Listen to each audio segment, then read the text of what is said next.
नमस्कार दोस्तों, आइए जानते हैं आज मध्य प्रदेश की बड़ी खबरें। आज की पहली खबर है कि दीपावली के पहले मोहन सरकार दे सकती है। डीए केंद्र सरकार ने अपने कर्मचारियों को 3% महंगाई भत्ता डीए और महंगाई राहत डीआर दे दी है। इसे लेकर मध्य प्रदेश के कर्मचारी भी सक्रिय हो गए हैं। कर्मचारियों ने दीपावली से पहले 3% डीए एवं डीआर और बोनस देने की मांग मुख्यमंत्री डॉक्टर मोहन यादव से की है। कर्मचारी संगठनों का कहना है कि दीपावली से पहले ये लाभ दे दिया जाए ताकि कर्मचारियों के परिवार त्योहार खुशियों के साथ मना सके। प्रदेश के कर्मचारियों ने फेस्टिवल एडवांस की राशि बढ़ाने की भी मांग की है। उधर माना जा रहा है कि राज्य सरकार जल्द ही कर्मचारियों के लिए महंगाई भत्ते में बढ़ोतरी का ऐलान कर सकती है।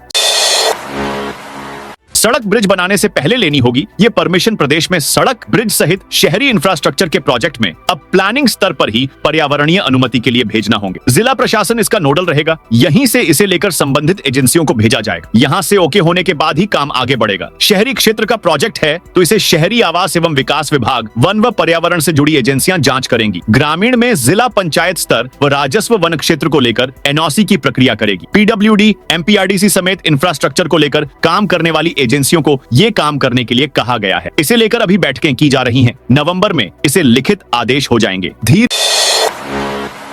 धीरेन्द्र शास्त्री ने दिवाली पर पटाखों को लेकर दिया बड़ा बयान। इंटरनेशनल कथावाचक और बागेश्वर धाम के पीठाधीश्वर पंडित धीरेन्द्र शास्त्री अक्सर अपने बयानों के कारण सुर्खियों में बने रहते हैं। वह शनिवार को मुंबई स्थित सिद्धि विनायक गणेश मंदिर में दर्शन करने पहुंचे। यहां पर धीरेन्द्र शास्त्री ने पटाखे फोड़ने पर ज्ञान न देने की बात कही। पंडित धीरेन्द्र शास्त्री ने कहा कि दिवाली पर पटाखों को लेकर ज्ञान न पेले। हम न बकरीद पर ज्ञान देते हैं न ताजिए पर, इसलिए हमें ज्ञान न पेले। यह हमारी परंपरा है और हम इसे निभाएंगे। भोपाल के बिट्टन मार्केट में इस बार नहीं लगेगा पटाखा बाजार। इस बार की दिवाली को लेकर मध्य प्रदेश की राजधानी भोपाल के बाजार सजने लगे हैं। त्योहार पर आतिशबाजी को लेकर पटाखा बाजार भी लगने जा रहे हैं। इसी बीच जिला प्रशासन ने पटाखा दुकानों के संचालन को लेकर व्यवस्था कर ली है। इस साल जिले भर में कुल 932 पटाखा दुकानों को 50 किलोग्राम क्षमता वाले लाइसेंस देने की तैयारी है। अधिकारियों के अनुसार 15 अक्टूबर को नजूल एसडीएम कार्यालय में लॉटरी सिस्टम के जरिए लाइसेंस आवंटित करेगा, जिसके बाद 16 अक्टूबर से दुकानदार निर्धारित स्थानों पर दुकानें लगाएंगे। भावांतर योजना में पंजीयन की आखिरी तारीख 17 अक्टूबर। धार जिले में सोयाबीन खरीदी के लिए लागू भावांतर योजना के तहत किसानों का पंजीयन जारी है। अब तक 20,500 से अधिक किसानों ने इस योजना में अपना पंजीयन कराया है। पंजीयन के आधार पर ही सरकार किसानों को योजना का लाभ देगी। इसमें मॉडल रेट और न्यूनतम समर्थन मूल्य एमएसपी के अंतर की राशि सीधे किसानों के बैंक खातों में भुगतान की जाएगी। अधिक से अधिक किसान इस योजना का लाभ उठा सकें, इसके लिए पंजीयन पर विशेष जोर दिया जा रहा है। आलू चिप्स के पैकेट में पंजाब जा रही थी 1500 किलो अफीम। देश भर में नशे की सौदागरी तेजी से फल फूल रही है। देश भर में आए दिन हो रही कार्रवाइयों के बावजूद नशे का कारोबार बढ़ता ही नजर आ रहा है। इसी कड़ी में नशे के विरुद्ध अभियान के तहत मध्य प्रदेश के रतलाम जिले में केंद्रीय नारकोटिक्स डिपार्टमेंट ने जावरा और गरोट पुलिस के साथ मिलकर संयुक्त कार्रवाई करते हुए पंजाब से लाई जा रही नशे की बड़ी खेप का भांडाफोड़ किया है। 9,70,000 आवेदक देंगे परीक्षा। मध्य प्रदेश में आरक्षक भर्ती परीक्षा को लेकर प्रतियोगिता का तापमान चरम पर है। कर्मचारी चयन मंडल ईएसबी द्वारा 30 अक्टूबर को आयोजित की जाने वाली इस परीक्षा के लिए 9,76,000 अभ्यर्थियों ने आवेदन किया है। इनमें से 1 लाख से अधिक आवेदन अन्य राज्यों के उम्मीदवारों के हैं। यानी प्रदेश के युवाओं को इस बार नौकरी की दौड़ में बाहरी राज्यों के अभ्यर्थियों से कड़ी फाइट करनी होगी। यह परीक्षा राज्य पुलिस विभाग में सिर्फ 7,500 आरक्षक पदों की भर्ती के लिए आयोजित की जा रही है। लेकिन बेरोजगारी और सरकारी नौकरी की चाहत का आलम यह है कि 10वीं 12वीं पास योग्यता वाली इस परीक्षा में इंजीनियर, पीएचडी, पोस्ट ग्रेजुएट और डिप्लोमा धारक तक शामिल हैं। कोल्ड रीफ के मालिक रंगनाथन की कंपनी के 7 ठिकानों पर छापा। कोल्ड रीफ कफ सिरप का मामला अब मनी लॉन्ड्रिंग का केस बन गया है। ईडी ने बड़ी कार्रवाई करते हुए रंगनाथन की कंपनी श्रीसन फार्मा के देश भर में 7 ठिकानों पर छापामारी की कार्रवाई की है। कंपनी के जहरीले कफ सिरप कोल्ड रीफ से एमपी में 22 मासूमों की मौत हो गई थी। जानकारी के मुताबिक ईडी की टीमों ने सोमवार 13 अक्टूबर की सुबह श्रीसन फार्मा से जुड़े कार्यालयों और उसके अधिकारियों के घरों की जांच शुरू की है। ईडी के मुताबिक छापामारी की कार्रवाई तमिलनाडु ड्रग कंट्रोल ऑफिस के वरिष्ठ अधिकारियों के घरों और दफ्तरों पर की जा रही है। जानकारी ये भी मिली है कि श्रीसन फार्मा प्राइवेट का लाइसेंस रद्द कर दिया गया है, जिसके बाद अब कंपनी बंद की कर दी गई है। एमपी में जैक्सन ग्रुप लगाएगा प्लांट, सीएम मोहन यादव कर सकते हैं भूमि पूजन। मध्य प्रदेश के उज्जैन जिले में बड़े पैमाने पर सोलर पैनल तैयार होकर निर्यात होंगे। जैक्सन ग्रुप इसके लिए करीब 8,000 करोड़ रुपए का निवेश करेगा। पहली यूनिट की स्थापना के लिए मुख्यमंत्री डॉक्टर मोहन यादव कुछ दिनों में भूमि पूजन कर सकते हैं। उज्जैन जिले के अंतर्गत मक्सी के बरंडवा में Jackson group green energy sector में करीब 8,000 करोड़ रुपए का निवेश कर रहा है। यह निवेश 2 चरणों में होगा। इससे लगभग 4,000 लोगों को सीधा रोजगार मिलेगा। पहले चरण के लिए कार्य शुरू करने की तैयारी हो चुकी है। एमपीआईडीसी के कार्यकारी निदेशक राजेश राठौर ने बताया कि भूमि पूजन कार्यक्रम को लेकर आवश्यक कार्रवाई की जा रही है। लाडली बहनों के लिए खुशखबरी मुख्यमंत्री सीएम मोहन यादव ने इस बार भेजी है। लाडली बहना योजना की 29वीं किस्त जारी की है। मध्य प्रदेश के श्योपुर जिले में राज्य स्तरीय लाडली बहना योजना का महिला कार्यक्रम आयोजित कर प्रदेश की 1 करोड़ 26 लाख से ज्यादा लाडली बहनों के खाते में मुख्यमंत्री मोहन यादव ने रविवार को कुल 1,541 करोड़ रुपए की राशि एक क्लिक में ट्रांसफर की है। लेकिन राजधानी भोपाल की कई लाडली बहनों को इंतजार था कि उनके खातों में अक्टूबर में आने वाली 29वीं किस्त के रूप में इस बार 1,500 रुपए भेजे जाएंगे। पीएमओ ने सुबह क्लिनिकों पर की कार्रवाई कफ सिरप को लेकर पूरे प्रदेश में मचे बवाल के मद्देनजर स्वास्थ्य विभाग पूरी तरह अलर्ट नजर आ रहा है। लेकिन जिले में रविवार को एक नाटकीय घटनाक्रम हुआ। रायसेन के बेगमगंज के block medical officer BMO Nitin Singh Tomar ने रविवार को अचानक बीएमओ के पद से इस्तीफा दे दिया। घटनाक्रम के पीछे विभागीय अफसरों की आपसी खींचतान ही कारण बताया जा रहा है।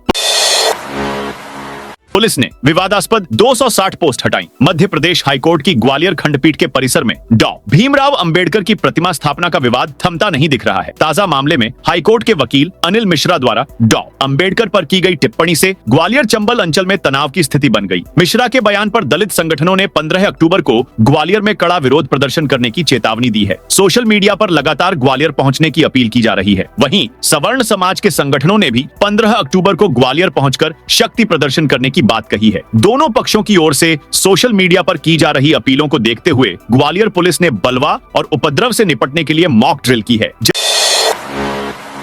जबलपुर के कटारिया फार्मास्यूटिकल्स का लाइसेंस निरस्त छिंदवाड़ा और बैतूल में कोल्ड्रिफ कफ सिरप से 25 बच्चों की मौत के बाद प्रदेश के अलग अलग जिलों में लगातार कार्रवाई जारी है। जबलपुर की श्रीसन फार्मा कंपनी का महाकौशल डीलर ऑफिस है, जहां से कंपनी की अलग अलग दवाएं जिले में सप्लाई की जाती थीं। जबलपुर के कटारिया फार्मास्यूटिकल ऑफिस से ही छिंदवाड़ा का बड़ा लॉट कोल्ड्रिफ सिरप का भेजा गया था। रविवार को जांच रिपोर्ट आने के बाद गंभीर अनियमितताएं सामने आई, जिसके बाद खाद्य एवं औषधि विभाग ने कटारिया फार्मास्यूटिकल का लाइसेंस निरस्त कर दिया है। इसके बाद पुलिस प्रशासन ने कंपनी और उसके डीलर के खिलाफ कार्रवाई तेज कर दी है। जब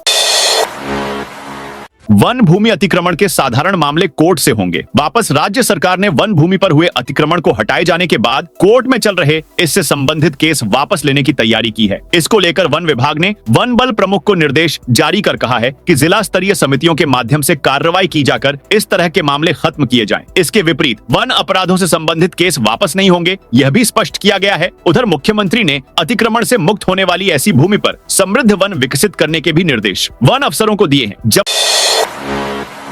जबलपुर में सरकारी जमीन पर बन रहा था मदरसा। जबलपुर के आधारताल तहसील के अंतर्गत आने वाले आयशा नगर क्षेत्र में निर्माणाधीन मदरसे का कब्जा सोमवार को हटाया गया। यहां सरकारी भूमि पर पिछले 1 साल से कब्जा किया जा रहा था। मदरसे की बुनियाद न्यू डाल दी गई थी। तहसीलदार, एसडीओपी और थाना प्रभारी आधारताल की मौजूदगी में यह कार्रवाई की गई है। हिंदू संगठन ने प्रशासन से अतिक्रमण की शिकायत की थी। जीएमसी के हर कोने में पार्किंग, मल्टी लेवल खाली हमीदिया अस्पताल में इलाज से ज्यादा सिरदर्द अब गाड़ियों का हो गया है। 2000 वाहनों की क्षमता वाली मल्टी लेवल पार्किंग खाली पड़ी है, जबकि अस्पताल के अंदर जाम की स्थिति बनी रहती है। डॉक्टर, स्टाफ और मरीजों के परिजन किसी को भी पार्किंग में गाड़ी लगाना मंजूर नहीं। नतीजा, ओपीडी से लेकर इमरजेंसी तक 4 पहिया और 2 पहिया वाहनों की कतारें लगी रहती हैं। कई बार एम्बुलेंस या फायर ब्रिगेड को अंदर घुसने तक की जगह नहीं मिलती। मल्टी लेवल पार्किंग अस्पताल के मुख्य गेट पर है, जबकि ज्यादातर लोग अब फतेहगढ़ गेट से प्रवेश करते हैं। रतलाम कलेक्ट्रेट में आदिवासी समाज का प्रदर्शन। रतलाम जिले के आदिवासी क्षेत्रों में खदानों के आवंटन और भूमाफिया द्वारा जमीन कब्जाने के विरोध में सोमवार को आदिवासी समाज के लोगों ने कलेक्ट्रेट में जमकर प्रदर्शन किया। हाथों में नारे लिखी तख्तियां लेकर समाज के लोग रैली के रूप में पहुंचे और धरने पर बैठ गए। प्रदर्शनकारियों ने अपर कलेक्टर को झांपन देने से इनकार कर दिया और कलेक्टर मिशा सिंह को बुलाने की मांग पर अड़ गए। दिलीप बिल्डकॉन पर इनकम टैक्स डिपार्टमेंट की रेड। आयकर विभाग की टीम ने दिलीप बिल्डकॉन और उनके सहयोगियों पर रेड मारी है। पंजाब के अमृतसर से आए अफसरों की टीम भोपाल में 3 ठिकानों पर दस्तावेज खंगाल रही है। दिलीप बिल्डकॉन ग्रुप के मालिक दिलीप सूर्यवंशी के चूना भट्टी स्थित दफ्तर पर भी सर्चिंग की जा रही है। प्राथमिक जानकारी मिली है कि शेयर प्राइसिंग में गड़बड़ी के चलते आयकर विभाग ने यह एक्शन लिया है। करीब 10 साल पहले भी आयकर विभाग की कार्रवाई में करोड़ों रुपए की टैक्स चोरी मिली थी। शहडोल के मड़सा गांव में धर्मांतरण की शिकायत। शहडोल के जैतपुर स्थित ग्राम पंचायत भटिया के मड़सा गांव में धर्मांतरण की शिकायत पर पुलिस ने कार्रवाई की है। भाजपा और विश्व हिंदू परिषद के स्थानीय पदाधिकारियों की लिखित शिकायत के बाद पुलिस ने गांव पहुंचकर ग्रामीणों से बातचीत की और लगभग 1 दर्जन लोगों के बयान दर्ज किए। शिकायतकर्ताओं ने आरोप लगाया है कि मड़सा गांव में भोले भाले आदिवासियों को प्रलोभन देकर धर्मांतरण कराया जा रहा है। इंदौर में एसटीपी प्लांट देख नाराज हुए निगमायुक्त नमामि गंगे अभियान के तहत कबिट खेड़ी में बन रहे 120 MLD sewage treatment plant STP के काम में देरी पर नगर निगम आयुक्त दिलीप कुमार यादव नाराज हो गए। सोमवार को उन्होंने अधिकारियों के साथ साइट का निरीक्षण किया। काम की धीमी रफ्तार देखकर आयुक्त ने निर्माण एजेंसी को फटकार लगाई और कहा कि लापरवाही बर्दाश्त नहीं की जाएगी। आयुक्त ने एजेंसी से काम की प्रगति रिपोर्ट मांगी और कंसल्टेंट से भी जवाब देने को कहा। उन्होंने निर्देश दिए कि काम की रफ्तार बढ़ाई जाए और साइट पर मजदूरों व संसाधनों की संख्या तुरंत बढ़ाई जाए। वीएचपी बोली, दिवाली पर हिंदू दुकानदारों से खरीदारी करें। दीपावली से पहले भोपाल के चौक चौराहों पर विश्व हिंदू परिषद के होर्डिंग्स चर्चा में है। वीएचपी के होर्डिंग्स पर लिखा है, अपना त्योहार अपनों से व्यवहार। दीपावली की खरीदारी उनसे करें जो आपकी खरीदी से दीपावली मना सकें। वीएचपी के प्रचार प्रमुख जितेंद्र चौहान का कहना है कि विश्व हिंदू परिषद की ओर से लगवाए इन पोस्टर्स का एकमात्र उद्देश्य हिंदू का सपोर्ट करना है। हम इसके माध्यम से समाज का जागरण करना चाहते हैं। भीड़ को देखते हुए विदिशा में यातायात व्यवस्था लागू। दीपावली पर्व पर विदिशा शहर के बाजारों में बढ़ती भीड़ और यातायात अव्यवस्था को देखते हुए पुलिस ने यातायात नियंत्रण योजना लागू की है। पुलिस अधीक्षक रोहित काशवाणी के निर्देश पर यातायात थाना प्रभारी आशीष राय के नेतृत्व में यह व्यवस्था शहर के मुख्य मार्गों और बाजार क्षेत्रों में सख्ती से लागू की जाएगी। गुना में बोले पीसीसी अध्यक्ष जीतू पटवारी। प्रदेश कांग्रेस अध्यक्ष जीतू पटवारी सोमवार को गुना जिले की राघौगढ़ विधानसभा के आवन गांव पहुंचे। यहां उन्होंने वोट चोर गद्दी छोड़ अभियान की समीक्षा की और कार्यकर्ताओं को संबोधित किया। पटवारी शिवपुरी में एक कार्यक्रम में शामिल होने जा रहे थे। इसी दौरान पूर्व मंत्री और राघौगढ़ विधायक जयवर्धन सिंह ने उनकी अगवानी की। उन्होंने कार्यकर्ताओं से फर्जी वोटों पर नजर रखने का आह्वान किया। रतलाम में अवैध ढाबों पर चली जेसीबी रतलाम के नामली में दिल्ली मुंबई 8 लेन एक्सप्रेसवे व 4 लेन किनारे बने अवैध रूप से चल रहे 2 ढाबों पर जिला व पुलिस प्रशासन की संयुक्त कार्रवाई। सोमवार सुबह 4 बजे टीम पुलिस फोर्स के साथ ढाबों पर पहुंची और जेसीबी से ढाबे ढा दी। पुलिस को इन ढाबों पर अवैध गतिविधियों की लगातार सूचना मिल रही थी। पुलिस ने नामली के आगे दिल्ली मुंबई 8 लेन एक्सप्रेस के टोल नाके के किनारे बने 2 ढाबों के अलावा बड़ौदा गांव फंटे पर स्थित पुलिस चौकी के पास स्थित 2 घुमटियों पर यह कार्रवाई की गई। नकली दवाओं पर नकेल कसने गठित होगी एनफोर्समेंट सेल। छिंदवाड़ा में जहरीले कफ सिरप से 25 मासूमों की मौत ने आखिरकार सरकार को झकझोर दिया। अब प्रदेश में दवा निगरानी व्यवस्था को नया चेहरा देने की तैयारी शुरू हो गई है। डिप्टी सीएम राजेंद्र शुक्ल ने भोपाल में रविवार को छुट्टी के दिन बैठक बुलाई, जिसमें कहा गया कि अब हर गोली हर सिरप की जिम्मेदारी तय होगी। कोई भी दवा जांच के बिना बाजार या अस्पताल तक नहीं पहुंचेगी। अब नकली या घटिया दवा बनाने और बेचने वालों की खैर नहीं। सरकार एक खास एनफोर्समेंट और लीगल सेल बना रही है जो फील्ड से मिली रिपोर्ट के आधार पर तुरंत कार्रवाई करेगी, चाहे वह दवा जब्त करना हो या लाइसेंस रद्द करना। जियो टैग के साथ नोटिस भी भेजे जाएंगे। सड़क और सार्वजनिक जगहों पर construction and demolition CND waste फेंकने वालों के खिलाफ रविवार को सख्त कार्रवाई की गई। एक दिन में 40 लोगों को सीएनडी वेस्ट सार्वजनिक जगहों पर फेंकने पर जुर्माना लगाया गया। इनसे निगम ने 52,250 रुपए का स्पॉट फाइन वसूला। अब इन्हें फोटो जियो टैग के साथ नोटिस भी भेजे जाएंगे। शहर में सोमवार से सभी को नोटिस भेजना शुरू किया जाएगा। इसके साथ ही सफाई मित्रों और कर्मचारियों की सुबह 6 बजे से ड्यूटी शुरू होगी। उनकी उपस्थिति सुबह 6 बजे से ही होगी। इस संबंध में 3 दिन पहले नगर निगम कमिश्नर संस्कृति जैन ने निर्देश दिए थे। उन्होंने सफाई व्यवस्था में बदलाव के साथ ही और बेहतर करने के निर्देश दिए थे। इसके साथ ही शहर में गंदगी करने वाले 212 लोगों से करीब 46,000 रुपए का स्पॉट फाइन भी लगाया गया। सिवनी एसपी ने लखनवाड़ा थाना प्रभारी को सस्पेंड किया। सिवनी हवाला मामले में पुलिस अधिकारियों पर कार्रवाई का सिलसिला जारी है। इसी क्रम में पुलिस अधीक्षक सुनील कुमार मेहता ने 12 अक्टूबर को लखनवाड़ा थाना प्रभारी चंद्रकिशोर सिरामे को निलंबित कर दिया। हालांकि इस आदेश को कुछ ही घंटों बाद जबलपुर पुलिस महानिरीक्षक प्रमोद वर्मा ने निरस्त कर दिया। आईजी प्रमोद वर्मा ने स्वयं इसकी पुष्टि की है।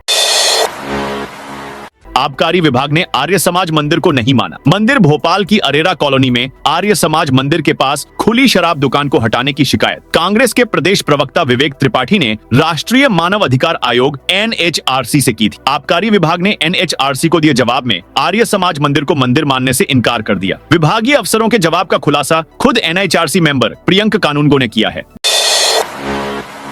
भिंड के परशुराम सेना जिलाध्यक्ष को पुलिस का notice. Gwalior crime branch police ने परशुराम सेना भिंड के जिला अध्यक्ष देवेश शर्मा उर्फ सोनू को सोशल मीडिया पर कथित रूप से भड़काऊ पोस्ट डालने के मामले में नोटिस जारी किया है। नोटिस में 24 घंटे के भीतर जवाब मांगा गया था, जिसका जवाब अब देवेश शर्मा ने अपने वकील के माध्यम से प्रस्तुत कर दिया है। ग्वालियर क्राइम ब्रांच की ओर से जारी नोटिस में कहा गया कि परशुराम सेना भिंड नाम के फेसबुक पेज से एक वीडियो पोस्ट किया गया जो आपसी वैमनस्य बढ़ाने वाला पाया गया। नोटिस में देवेश शर्मा से यह स्पष्ट करने को कहा गया था कि क्या संबंधित फेसबुक पेज उनके द्वारा संचालित है और क्या उन्होंने ही उक्त पोस्ट साझा की है। साथ ही पूछा गया था कि क्यों ना उनके खिलाफ कानूनी कार्रवाई की जाए।